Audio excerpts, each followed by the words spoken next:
Hey there folks, this is GreenXI, welcoming you right back to Let's Play Higurashi. This is episode 136. In the last episode, Rena said that the next day was going to be the day where she puts her plan into motion to sort of bring back the happy days and that sort of thing. And also, Oishi and the Sonzakis, so the police and the Sonzakis, made this pact, that they would both be trying to protect Rena in their own ways. Trying to find her, trying to protect her, all that. And Keiichi is obviously has made up with Rena as well, so we'll see. Let's get on with chapter 13 and see how it goes.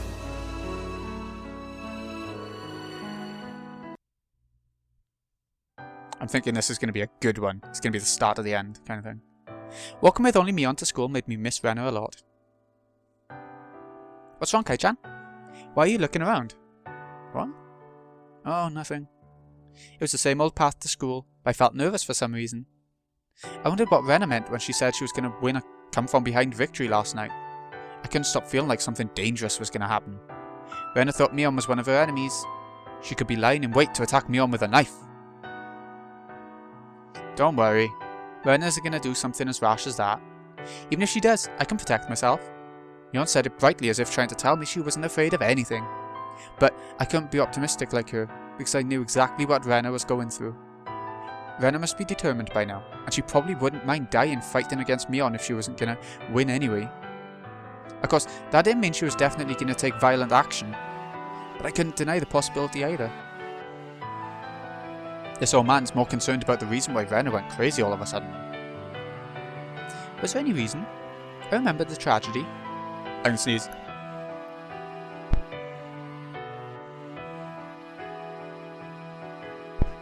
Okay. I couldn't remember what made the world go crazy, but I remembered we got lost in that awfully scary world. It started with small things, and those small things continued to pile up one after another. If you thought about it calmly, you'd laugh because it was really a stupid thing. But once those little tiny stupid things started to bother you, you couldn't ignore them. It was that kind of disease. If you could call it one. But there must have been a reason. There must have been a reason that made the world go crazy. But it must be such a small thing that we couldn't even notice. And unfortunately, the reason was very difficult to understand. You wouldn't be able to figure it out until you died. I have a relative who was a doctor. He said that if you have a tumour in specific parts of your brain, it can change your personality, make you a totally different person. People who suffered from this disease used to be considered haunted by devils or possessed by foxes. Foxes? I know foxes are a bigger thing in Japan than over here, in terms of spirits and stuff. But people dramatized it like it was something occult. You mean Rena is suffering from a physical disease in her brain? You never know. In her case, it might be better to say that it's a mental disease. Rena was upset, mentally unstable because of the murder of Rena and Teppei. At a time like that stupid Oishi told her about what happened to Tomotaki-san in an exaggerated way. I think Oishi-san and Takano-san's scrapbooks have many things in common. Really? Like what? Well, he believes in the series of mysterious deaths of Hinamizawa, but that's a delusion, isn't it? I mean, something actually did happen for 5 years in a row, but I think there is no series of murders in the first place. It was true that the mysterious incidents happened 5 years in a row, but they were each solved individually. It was the same as the past you didn't need to talk about. We thought of them as a series of mysterious deaths, which is why we thought something was going to happen this year too. It led us to think that there was a conspiracy, and that the Sonzaki family was behind it. We connect those things to the series of mysterious deaths, but we shouldn't do that in the first place. Just like I tried to keep my distance from Rena when I found out about her dark past. Wasn't everybody trying to keep their distance from the dark past of Hinamizawa? Takano-san's scrapbooks were a good example. She dramatized both recent incidents and old cruel history. She made feasible stories out of them, saying that the Sonzaki family was behind it all. Oishi-san did the same thing too. He was so convinced that the Sonzaki family was behind it all that it was making him interpret things the wrong way. In that sense, we could say Oishi-san believed in the same delusion as Rena. I think the Sonzaki family is partially accountable for that because you guys act like you're behind it every time something happens. In this village, people think it's the doing of the Sonzaki family whenever something strange happens. It's like a magic word that makes everything settle down. It's like those people who say they can explain all phenomena in this world with plasma. Oh, what's that supposed to mean? You saying all of this is the Sonzaki family's fault? Exactly, it's all your fault. So I'll call you Plasma Mion from now on. That sounds like a wrestler's name. Oh, yeah. I like professional wrestlers. Hey Kai-chan, do you know what abdominal stretching is? Stop, I don't want to wrestle with you in the freaking hot weather. No, that hurts. Stop.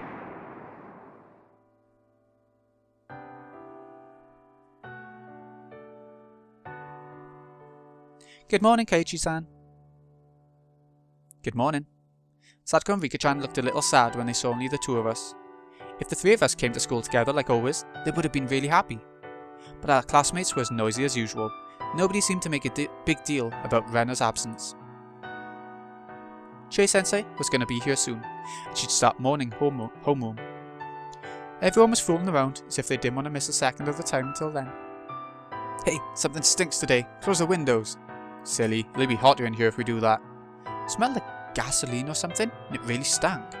Someone from the forestry service must have been putting gasoline into the construction equipment or something. Some students near the windows were making a fuss because they wanted to close the windows to shut out the smell. Our school wasn't a normal school compared to others. We were using a part of the forestry service building. Unusual things like this happen sometimes. This is nothing. I remember they once brought a few big piles of juniper branches. That was awful. That had this distinct, irritating odour that gave us all headaches. What's a juniper? Type of flower, huh? Meep. That's a name for vegetable. Oh. We sometimes put it in curry. I thought it was... You should look for it next time you go grocery shopping. Huh? I know a little about vegetables, but it sounds like it would be better to make Rika and Keiichi-san taste it first, just in case. What? Our ball is missing. You hit it again, didn't you, Hojo? The boys seemed to be looking for their ball for a while, and they yelled at Satoko. Why would I hide such a stupid thing? If I was going to hide anything, I'd hide something better than that. Hey, Chie-sensei's coming. Everybody take a seat. Hello everyone. Get to your seats.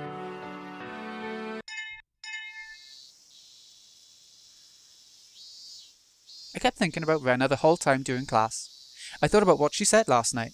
I wonder what a come from behind victory means. According to Takano-san's delusion, the masterminds behind the bioterrorism were the three families and a group of fanatical believers that controlled those three. In other words, the Sonzaki family. What could Rena do alone against them? Mion lived with a grandmother, the leader of the Sonzaki family. There were only two of them in the house. It was possible that Rena would try to break into their house with a knife. But I'd already come up with that possibility last night. That's why I called Mion and warned her. On the way to school this morning, Mion told me some bodyguards from the corps had been at her house since this morning. She told me she'd be guarded herself too. There was a black car parked near the school gate. They must have been the bodyguards. But according to Takano's parasite theory, the battle wouldn't end just by attacking the leader of the Sonzaki family. Hold up. Okay. According to the delusion she believes in, the conditions of her victory were more complicated than that. She needed to expose the group of fanatics who were behind the Sonzaki family, and she needed to destroy their research on the parasite. Plus, Rena didn't have much time left, thanks to that suspicious poison she mentioned. But how exactly could she win a come-from-behind victory under circumstances like that? She might interpret that the town council are the group of fanatics. If so, she might attack them the next time they have a meeting at the shrine. The town council meets once a month at most. It would be hard to believe that they were holding a meeting today. It would be a coincidence for them. She probably thought the place researching the parasite is the area clinic. Rena suspected that there was something fishy about the clinic from the beginning, and that suspicion must have changed to certainty in her head by now. Did that mean she was going to attack the clinic? This wasn't like an action movie. What could she do all by herself? Was she going to start a fire? No, that would be pointless. In order to expose the conspiracy, she'd have to get proof that they were actually studying the parasite. Was she going to break into the clinic and get questionable, weird samples? The last problem of all was how much time she had left. If she believed she didn't have much time left, especially under desperate, disadvantageous conditions, she might try to stab whoever she thought of as an enemy. But Rena sounded like she believed she would regain her happy and peaceful days after everything was over. Rena probably meant she was going to stay alive and win. Was this something like an antidote? It didn't have to be real. As long as there was an antidote to Rena's delusion, it didn't matter what it was. It could even be the water you washed your vegetables with.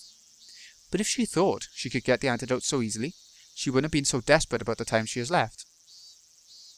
The antidote must be difficult for her to get. The easiest place for that, in her delusion, was that it was hidden somewhere in the clinic. Putting it all together like that, I felt like Irie and his clinic were in danger. Now that I thought about it, the elderly people in the village, including the members of the town council, hung out in the waiting room of the clinic all the time. If most of the board members happened to gather there for her, it would be the perfect place to attack. I told Mion about that during lunch break. If this were a normal situation, I'd say she wouldn't do such a stupid thing, but I actually deny the possibility. I can't deny. I'm going to call my house.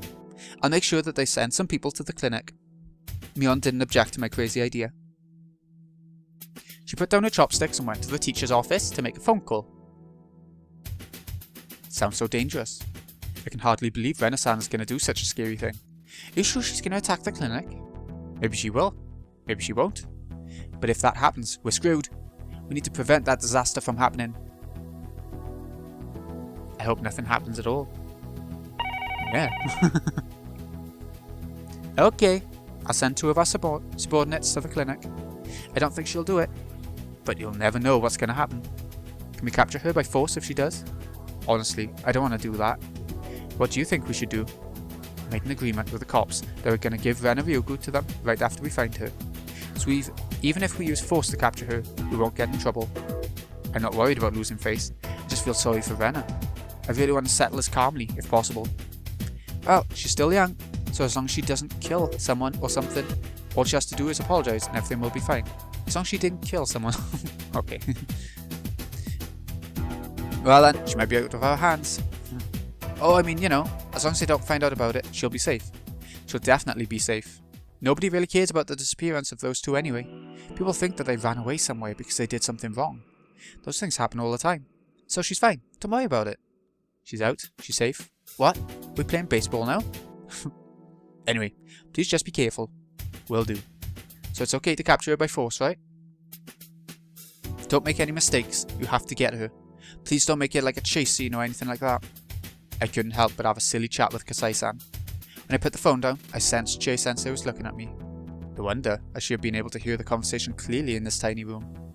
Chie-sensei put her spoon down. With a sad look on her face, she asked the following. Were you talking about Ryugu-san? Yes. Sonsaki-san, do you know why Ryugu-san ran away from home? You're close, aren't you? It was hard for anyone to understand Rena's situation, except for me and Kai-chan. So most of them thought that Rena just ran away from home. But after she did, the cops made too much of a fuss over it. Uishi stupidly believed that the scrapbooks were a big scoop. He overreacted in trying to find Rena. He had patrol cars running around everywhere in the village. He even used the town council's phone directory to find her. So people in the village thought Rena did something wrong, and she was trying to run from the cops. What was going to be difficult for me, more than finding her, was to make up a story to retrieve Rena's honor after they detained her. How about this? Rena went for a walk, fell down, hit her head on the edge of some tofu, lost her memory. Uishi misunderstood something big time. He thought she was a criminal. It was too easy.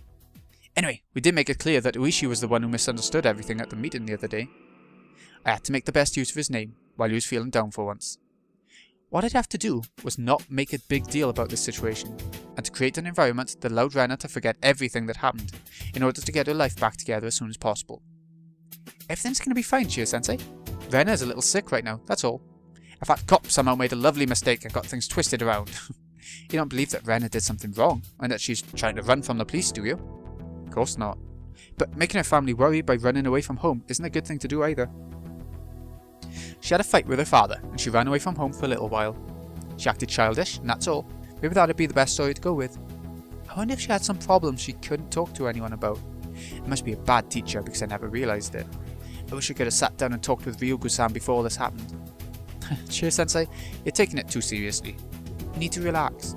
It's normal for young kids nowadays to run away from home for a while. Oh no! What are we going to do if Ryugu-san becomes one of those bad kids and starts doing really bad things? Oh... Ryugu-san becomes a bad kid. She does something bad and gets arrested by the police. Oh, I like this flowchart thing going on. It's her teacher's responsibility. I'll be dishonorably discharged. can't carry anymore. Oh no. Is there meant to be more under that arrow? Or is it moving onto the next page? I don't know. Oh no! Oh no! Chie-sensei seemed comically upset by her own imagination. It looked funny, so I decided to leave her alone. Fair enough. I made to leave the teacher's office to go back to the classroom, but right then the phone rang.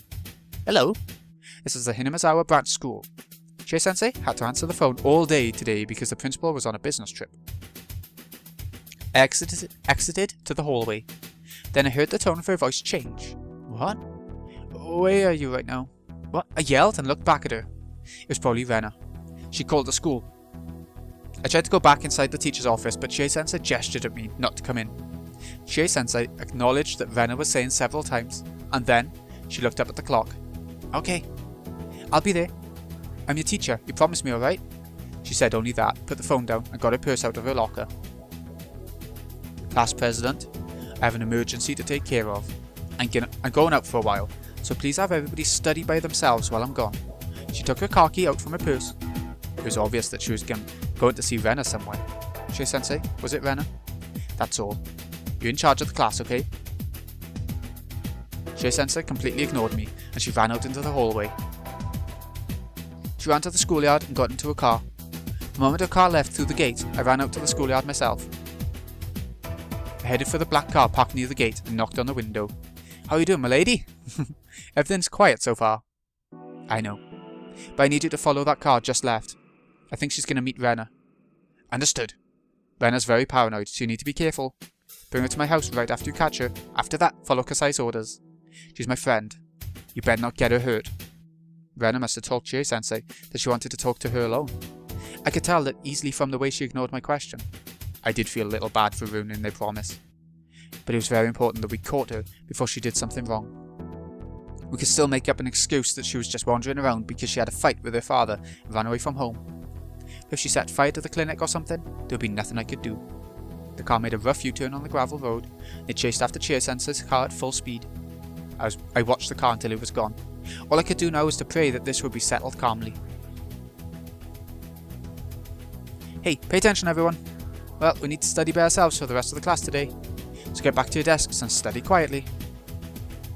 Self-studying? Leon ran up to me and spoke quietly. Rena just called.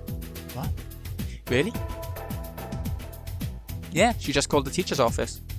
I think Chie-sensei went to meet with Rena. Rena? I wonder what she's gonna do. I have no idea. Anyway, I told my bodyguards to follow Chie-sensei's car. I feel bad for Rena, but we're going to capture her there by force. I hope it works. They're used to doing this kind of stuff. I'm sure they'll do fine. So if they catch her, is everything going to be over? Yeah. We'll send her to a hospital. If a doctor sees her, I'm sure he'll find a typical kind of disease or something. It'll be like obsessive psychosomatic disorder or whatever. While we were spending our afternoon studying peacefully, the members of the Sonsaki family would capture Rena, who was waiting for Chie-sensei somewhere. The problem would be solved. It wasn't going to be easy after that, but I was sure Mion would take good care of her. And in the end, everybody would understand that Rena just ran away from home because of a silly fight with her father. A happy ending. Problem solved, right? Mion winked at me. She looked like she already thought everything was over. But that just didn't sound right to me. I couldn't see any connection between Rena and Chie-sensei. It was hard to explain, but there was something wrong. I wasn't saying that they didn't get along. Rena was a good student, so Chie-sensei had a good relationship with her. But I just didn't understand what Rena wanted from Chie-sensei. While I was thinking about it, the door opened and one of our classmates came back from the bathroom. With Rena. Rena? Everybody, stand up! Move to the center of the room. Everyone gasped in surprise. Even Chie-sensei couldn't make everybody go so quiet all of a sudden. Rena was gripping the shoulder of the student who came back from the bathroom. In her other hand, she had a big, scary-looking hatchet. It was the same one she had the other night. Everyone immediately understood that Rena had taken a hostage. Oh god. All of you deaf? Move to the center of the room. Push the desks to the sides. Nobody grasped what she was asking us to do. We all froze. Rena was the only one who was smiling. It was terrifying. Mi-chan, you're the class president. Tell everyone to move to the centre. Rena, what are you doing? Bang! A loud noise washed out Mion's voice. Rena hit the teacher's desk really hard with her hatchet. She pulled out the hatchet, making an ominous ripping noise. There was now a line of violence carved plainly into the desk. She broke it. She Sensei is gonna get mad when she comes back. No, that wasn't it. What the hell?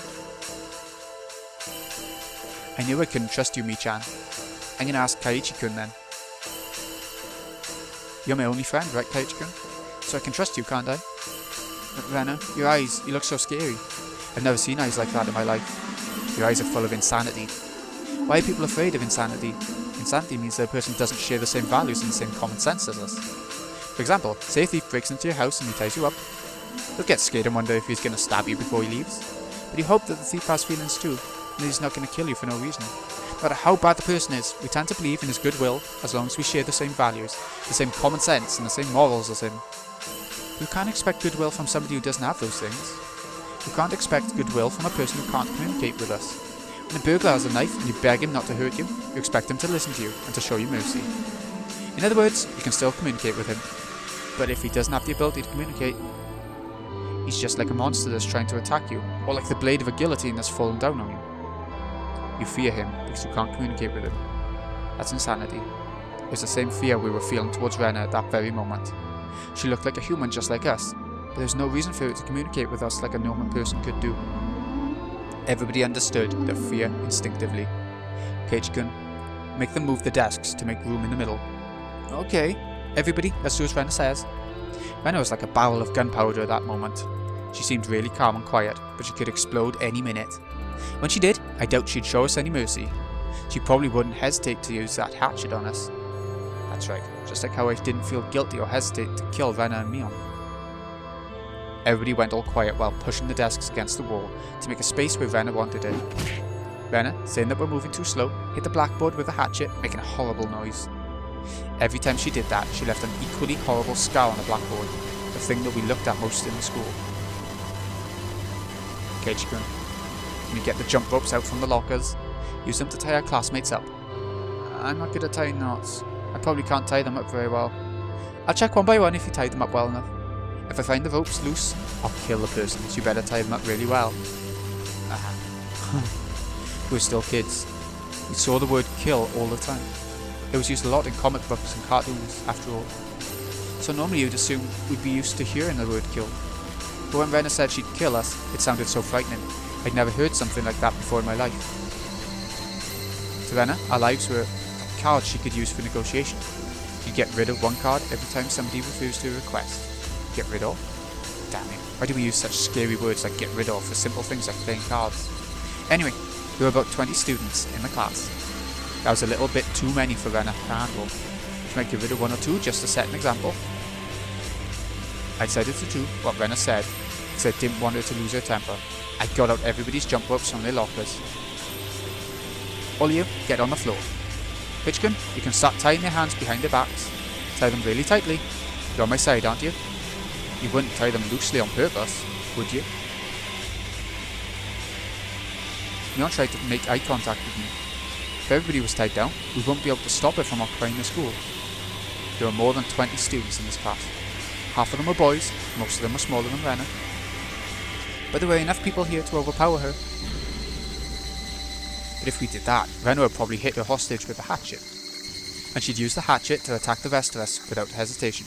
It'd be a bloody battle. I'm sure somebody would get hurt if we tried to overpower her. The hostage would be seriously injured. Or maybe even die. If that happened, it was over. No matter how hard we tried to cover up, she'd never be able to live peacefully like before.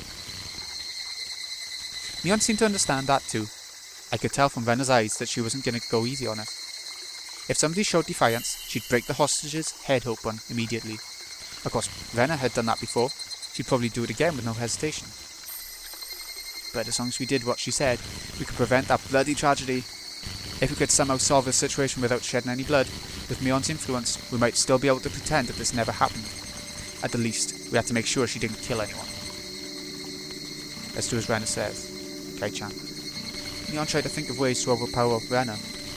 but she couldn't come up with any good ideas to save the hostage. That's how easy it would be for Rena to kill them. Best thing to do at that time was to wait for a chance without agitating her further. Mion lay down on the floor and everyone else followed suit, sluggish with terror. I was left alone, standing rooted to the spot with jump ropes in my hands. All my classmates were lying face down on the floor while Rena was pointing the hatchet at the hostage, watching her every move, our every move, from behind the teacher's desk. I just stood frozen in the middle of it all. Page-gun, there are many things I want you to help me with, so hurry up. If you take too long, some of them might have to die. Some of the little kids started crying when they heard the word die. It's alright everyone. Page-gun will save you, so nobody's gonna die. Damn it. What a bold threat. She said I was her friend, but she was just playing with the meaning of the word.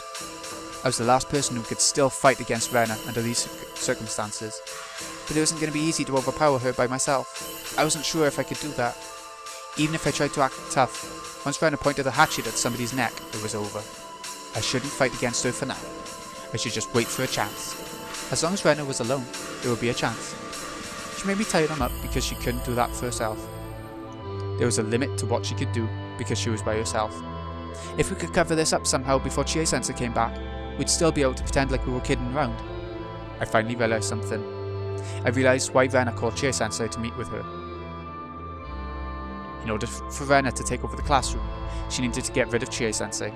Chie-sensei had a very strong sense of justice. Even if Rena had a gun, she wouldn't hesitate to overpower her. She was the kind of teacher who would risk her life for her students. Rena needed to figure out how to get rid of Chie-sensei. That was the key to her plan. Rena probably thought about attacking her from behind her first. There was risk there, as Chie-sensei was a grown-up woman, so she probably thought that attacking her directly wasn't a wise choice. So naturally, the next option was to lure her out somewhere. Rena called Chie-sensei and told her she wanted to talk to her in private, in order to lure her out to some place far from here. Most people, including Chie-sensei, thought Rena was just running away from home. So Chie-sensei must have thought Rena had some problems she wanted to talk to her about. It was too easy to deceive her. Where did she make the phone call from? She probably used the phone in the school. Well, not in the school to be exact. She probably used the phone on the second floor of the school, the one belonging to the Forestry Service.